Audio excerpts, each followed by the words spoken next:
안녕하십니까, 할인남입니다. 이번 영상은 제가 쇼츠에서 이야기했던 대로 이번에 6.3 대선 관련해서 이 대통령 후보들이 내세우는 공약 중에서 할인을 컨셉으로 이제 대통령 후보들이 과연 우리에게 어떤 할인을 제공하려 하는가, 이것을 주제로 제가 영상을 한번 만들어 보려고 하는데요. 제가 원래는 이 특정 정당을 지지하지 않습니다. 저는 이 특정 정당을 지지하지 않고 그것에 입각해서 객관적으로 기호 순서대로 공약집을 해설을 하려고 했는데, 발생한 문제가 뭐냐, 아직 기호 1번 이재명 후보가 공약집을 내지 않았어요. 그리고 김문수 후보가 지금 이 공약집을 어제 날짜로 발표를 했는데, 그래가지고 제가 일단은 김문수 후보의 공약을 먼저 해설을 하고 이재명 후보의 공약에 대한 해설은 공약집이 나오는 대로 바로 하려고 합니다. 절대 특정 정치적 성향을 가지고 발표 공약 해설하는 순서를 결정한 게 아니라 지금 시점에서 나온 공약이 이거밖에 없어서 해설을 하는 것이다라는 이야기를 먼저 드리고요. 본격적으로 이제 해설을 하도록 하겠습니다. 그래서 이제 대선이 이제 한 일주일 정도 앞으로 다가왔죠.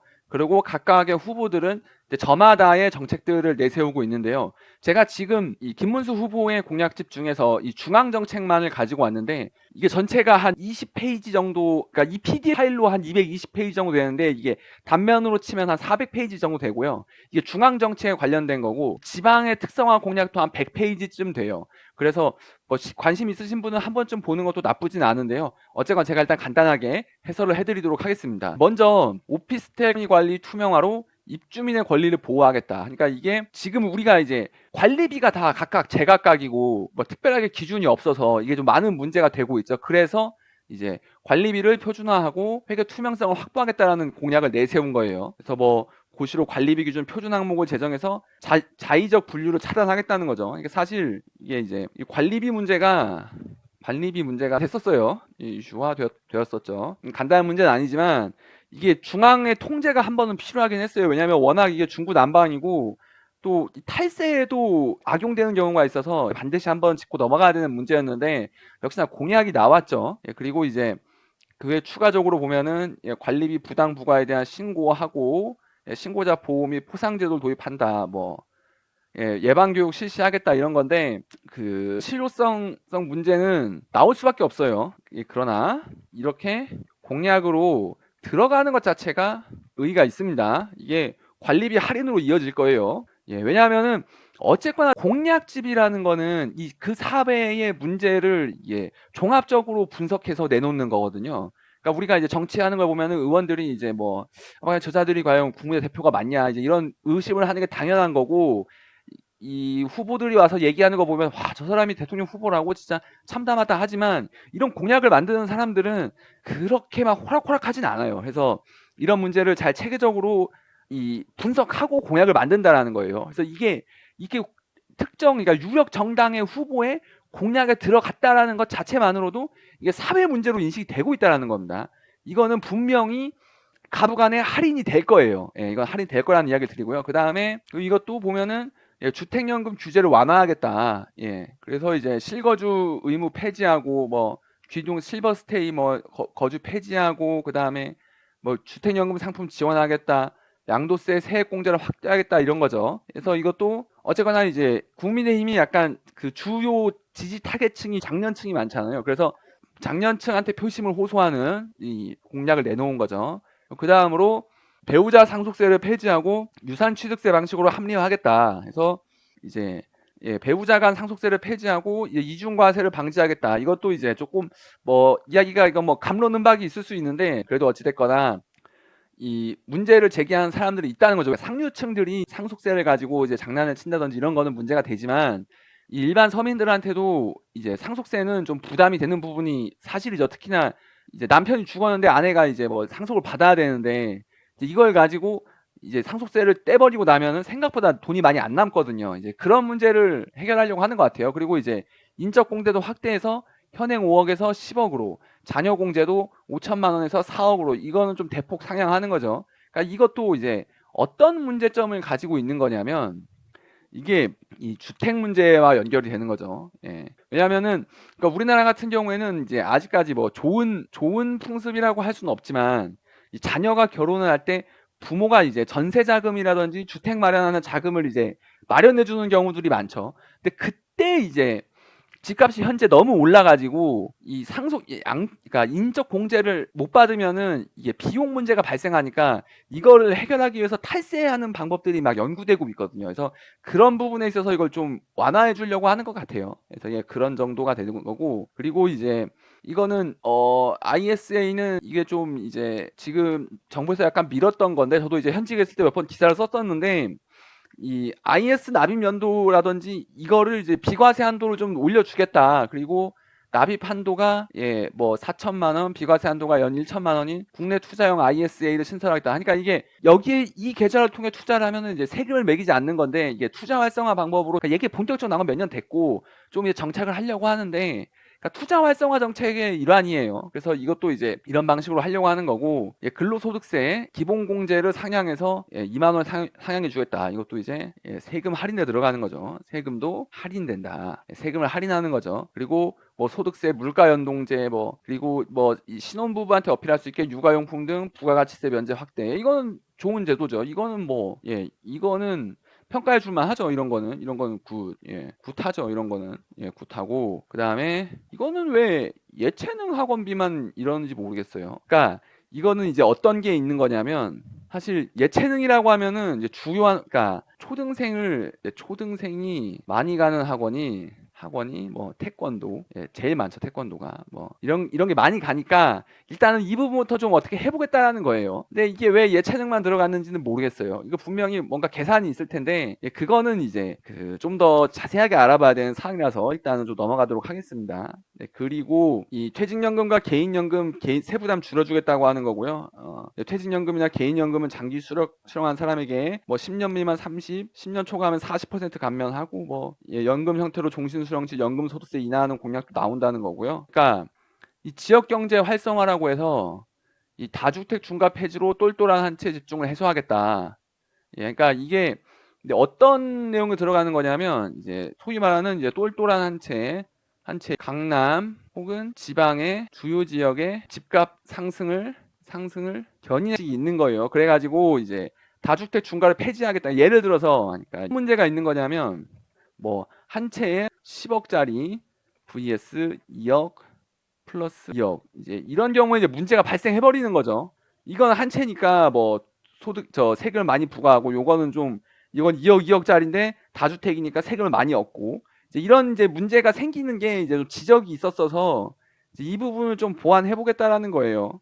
근데 사실 이것도 이제 세제 할인이니까 넣어놨지만, 이제 이런 내용은 좀 어렵죠. 저도 이게 손쉽게 이야기할 수 있는 건 아닌데, 근데 어쨌거나 이것도 할인 정책이어서 넣어봤고요. 또 이제 지방 다주택자에 대한 세제 중과를 합리적으로 완화하겠다라는 거죠. 그러니까 이것도 세금 할인의 일환인 거예요. 그다음에 뭐 지방 미분양 아파트 장기 매입 뭐 추진하겠다. 그다음에 일률적으로는 DSR 주택, 이것도 비수도권 지역에 단계적 완화하여 금융 요건 조성하겠다. 그러니까 이게 저 DSR이 이게 이제 사람들이 이제 대출 받을 때 중요한 기준인데, 이걸 완화해서 지방 사람들이 아파트 살 때 실질적인 혜택, 그러니까 할인을 부과해 주겠다는 거죠. 이게 뭐 나쁜 정책은 아니죠. 또 이렇게 해서 수도권 인구 집중을 좀 완화할 수도 있는 거니까요. 뭐 좋은 제도이고 할인 정책인 것 같습니다. 그리고 이제 뭐 이거는 딱히 뭐 크게 뭐가 없고요. 이거는 조금 진짜 좀 별표를 해줄 만한 거예요. 강제 결제, 이게 구글이나 애플에서 지금 결제를 강제하고 있죠. 근데 이것을 이제 해소하겠다. 이런 취지인데, 이거는 진짜 머리 잘 쓴 공약 같습니다. 이게 왜냐하면 사실 뭐 수수료를 강제로 내고 수수료 비싸고 이제 이런 불만이 많은데, 이거를 이제 해소해 주겠다라는 거예요. 이런 게 이제 대통령 후보 공약에는 이런 게 나와야죠. 그리고 여기도 지금 보면은 뭐 이 과징금 먹이는 것도 얘기가 나오고 있죠. 이런 것도 지금 제가 이 망사용료 이거는 한번 이제 언급을 했던 것 같은데, 제가 이제 라이브 할 때 언급을 했던 것 같은데, 이게 뜨거운 감자고 이제 폭탄 돌리기 하고 있는 거예요. 그래서 지금 보면은 자율성을 우선하되 불공정 행위는 사후 규제하겠다라는 게 이제 이게 미묘한 스탠스 취하고 있는 거죠. 이게 함부로 할 수 있는 건 아니다 이 얘기고요. 이거는 사실 그 많이 해줘야 되는 거죠. 이제 자궁경부암 백신 등 무료 국가 예방 접종을 확대하겠다라고 하는데 이런 건 당연히 해줘야 되는 거고요. 보면은 고령자나 청소년에 대한 이런 백신 접종을 지원하겠다고 하는데 이런 거는 당연한 겁니다. 당연한 내용이고 내용 아주 좋고 이런 거 가지고 뭐 성차별이다, 뭐 남자는 왜 안 해주냐 이러면 안 돼요. 이런 거는 그 남녀가 다퉈도 선이 있는 겁니다. 이런 거 가지고는 태클 걸면 안 돼요. 이거 잘한 건 맞습니다. 그 다음에 이것도 보면은 이제 뭐 중증 희귀질환 환자 중증 희귀질환 환자 치료 환경이라든지 필수 의약품 안정 공급이라든지 이런 것도 이제 보면은 세부적으로 내용이 나와 있는데 이제 그러니까 치료비를 지원하겠다는 취지죠. 치료비를 취지인데 이게 아주 좋은 공약입니다. 대통령 후보 공약이라면 이런 내용이 당연히 들어가야 되는 거고요. 이런 기회에 사회 전체의 복지 플러스 공공망 정비가 필요합니다. 그리고 이를 통해 저소득자, 사회적 그러니까 약자에 대한 배려, 비용 할인이 필수다. 이런 거는 당연히 해줘야 되는 거예요. 또 우리가 이제 사실 지금 먹고 살기가 쉽지 않죠. 이런 상황이 되면 당연히 민심이 흉흉해지는 거지만 그럼에도 불구하고 이런 부분에 대한 끈을 놔서는 안 됩니다. 우리가 더불어 사는 사회잖아요. 그리고 이제 그 다음에 상병수당 이런 거는 특히 이게 좋은 게 그러니까 지금까지 이제 이 국민건강보험이라든지 이런 게 한계가 있었고 이제 그에 따른 혜택에도 한계가 있었는데 이제 이런 걸 이제 확대하겠다라는 거죠. 확대하겠다라는 건데 아주 좋은 취지고 이거 당연한 겁니다. 확대하고 이런 거 의의가 되게 크고요.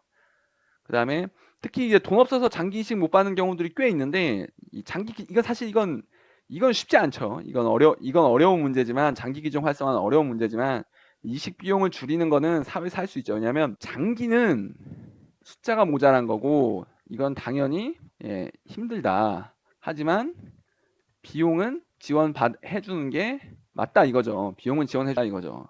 그러니까 장기 어렵게 장기가 이제 나왔는데 돈이 없어 수술 못 받는다. 이거 말도 안 되는 거고요. 이것도 좀 약간 재밌는 공약이었는데요. 그러니까 전 국민 건강지갑 도입을 해가지고 일정 부분 돈을 넣고, 그러니까 이게 지금 어떤 거냐면 이제 돈을 납입하고 입하고 이제 필요시 의료비로 사용하는 건데 거진데 세액 공제를 해준다는 거예요. 300만 원 최대 300만 원인 거죠. 300만 원인데 그러니까 이거를 통해 가지고 좀 그 목돈 나가는 것을 에 대한 충격을 완화하고 세금을 그러니까 세금을 할인해 주는 거예요. 그러니까 국가에서 비용을 부담하는 거죠. 그러니까 너네가 여기에 300만 원 넣으면 이거는 이제 세액 공제를 해줄게 이런 식으로 해서 그러니까 비용을 미리 저축하는 방식을 쓰는 거죠. 왜냐하면은 국가 입장에서는 이제 지금 의료보험 비용이 바닥난다라고 이야기를 하고 있잖아요. 그러니까 그거를 좀 완화하는 방법을 쓰는 겁니다. 거기 완충 역할을 하는 거예요. 그래서 뭐 거기에다가 뭐 건강 바우처 이것도 이제 농식품 바우처 접근성을 활성화해서 사회적 약자에 대한 식품 할인을 해주는 거죠. 쉽게 풀이하면 이런 겁니다. 근데 이것도 이제 좋은 정책이에요. 당연히 해줘야 되는 거고요. 국가에서 이런 거 좋은 정책입니다. 그 다음에 뭐 공공 예식장 뭐 깜깜이 스드메 이것도 이제 결혼 비용 할인에 관련된 거죠. 결혼 비용 할인에 대한 거고 이것도 이제 좋은 정책입니다. 사실 이게 너무 비쌌어요 지금까지. 그리고 이것도 좋은 정책인데요. 신혼대출을 8,500, 1억 2천 이하 상향하고 전세자금 대출도 상향해 준다는 거예요. 우리 아이 첫걸음 계좌 해서 이게 영유아에 대한 정책인데 이게 이제 0, 17세 아동이 매월 일정 금액 저축하면 동일 금액을 지원해서 만기 시 약 5천만 원의 재산을 형성해 준다 이거예요. 그다음에 여기서 이제 아이 돌봄 서비스 확대를 하는데 추가 바우처를 지원해 준다는 거고요. 또 제가 여기서 이제 봤던 게 어느 거냐면 아이돌 본인 세제 혜택을 해준다. 그리고 추가 수당 지원해 준다 이런 거가 있었고요. 그리고 임신부터 뭐 이런 건 당연히 하고 이것도 진짜 베리굿한 거죠. 난임 부부한테 이제 본인 부담 50% 이내 지원해 준다라는 거예요. 그리고 난임 임산부 심리상담센터 해준다는 거고요. 이런 거는 좋은 정책이고, 그 다음에 이것도 이제 구타한 건데요. 그러니까 현행 근로소득에 따른 노령연금, 그러니까 이 노령연금은, 그러니까 기초연금은 이제 뭐가 문제냐면, 가령 내가 기초연금을 받아요. 근데 나이 드신 어르신이 내가 이제 집에 있는 것도 좀 그렇고, 내가 아직 일을 할 수 있어서 일을 한다 그러면은 기초연금 삭감해 버리거든요. 근데 이제 이 부분을 제도를 개선하겠다는 거예요. 근데 이게 맞습니다. 왜냐하면은 이 나이가 들어서 그러면 뭐 일을 하지 말라는 거예요. 돈 받으면. 그러니까 나이 드신 어르신들의 이제 근로 의욕을 깎는 제도죠. 예. 그래서 뭐 돈 버는데 나라에서 뭐 연금까지 받아도 되냐라고 생각할 수 있지만, 어쨌거나 이 나이 드신 분들이 다 지금까지 이 사회를 일궈온 거잖아요. 근데 그런 분들한테 이제 조금 뭐 한두 푼 더 가게 만드는 제도를 만드는 게 타당한 것 같다, 이런 생각이고요. 그리고 이제 이거는 뭐 치매 후견, 간병비도 완화하겠다. 이것도 특히 필요한 거죠. 이것도 왜냐하면은 이게 중증 환자에 대한 간병비가 너무 비싸요. 할인이 필요하다. 이런 부분은 잘 짚었죠. 특히나 이것도 이제 그 노인 정책의 일환이거든요.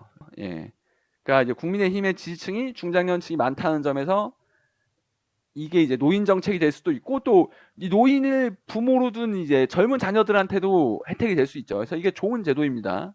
그리고 이거 전 개인적으로 아주 좋은 그거 같아요. 이게 경로당, 이게 이제 지원해 주는 건데, 노인 대상 이제 식품 할인 정책이죠. 식품 이런 게, 왜냐하면은 사실 이제 동네 경로당들이 지금 뭐 잘 사는 동네는 좀 괜찮지만, 좀 잘 못 사는 동네들은 노인분들이 이렇게 그러니까 경로당에서 주는 식사라든지 이런 거에 끼니를 의존하는 경우가 많이 있거든요. 근데 그런 분들한테 뭐 과일이라든지 뭐 다양한 게 이렇게 지원해주고, 특히 여기 보면은 이게 경로당 급식을 주 7일까지 단계적으로 확대한다 그러잖아요. 이거 매우 필요한 겁니다. 왜냐하면은 이 경로당을 운영하는 사람들이 주 5일 근무를 한다고 해서 이 노인분들이 주 5일만 허기지신 건 배고프신 건 아니잖아요. 근데 이렇게 해줘야 이게 이제 밥을 먹고 산다, 이런 거니까요. 그 다음에 임플란트 지원도 확대하고요. 그 다음에 국민건강과 복지, 버스 부담을 덜어준다. 이것도 이제 좋은 정책 같은데요.